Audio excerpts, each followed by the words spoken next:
প্রথমে এই ভিডিওটা দেখেন। ফুটে ফুটে ওই রাতের সুখ তারা, তাই রাত জাগিয়া মনের সুখে দেই যে পাহারা।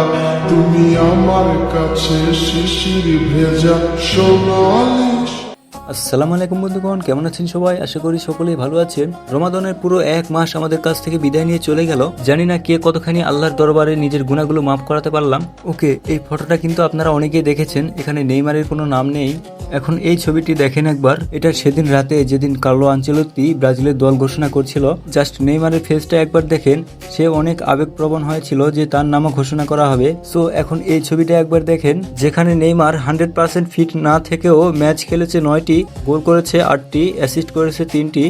আর এই ছবিতে কিছু পরিসংখ্যান দেওয়া হলো, আপনারা দেখেই নেন। ভাই সাহেব, নেইমারকে না দেখতে পেলে না আমার খুব খারাপ লাগে। যারা নেইমারের ভক্ত রয়েছেন তাদের এই একই কথা, হোয়াই কার্লো আনচেলত্তি, হোয়াই এটা কেন করছো তুমি? আসলে ব্রাজিল ফ্যানদের কষ্টের কোনো সীমা নেই। যাই হোক, মাকে ভালোবেসে থাকলে বিকাশে 500 টাকা দিন। একটু ফান করলাম। আগামীকাল পবিত্র ঈদ উল ফিতরের ঈদ, অগ্রিম শুভেচ্ছা জানিয়ে দিলাম। ঈদ মোবারক। সো ভিডিওটা এখানে শেষ করছি। আপনারা ভালো থাকবেন, সুস্থ থাকবেন, ঈদ পালন করবেন, আর পারলে আমাকে সাপোর্ট করবেন। আসসালামু আলাইকুম রহমতুল্লাহি ওয়া বারাকাতুহু।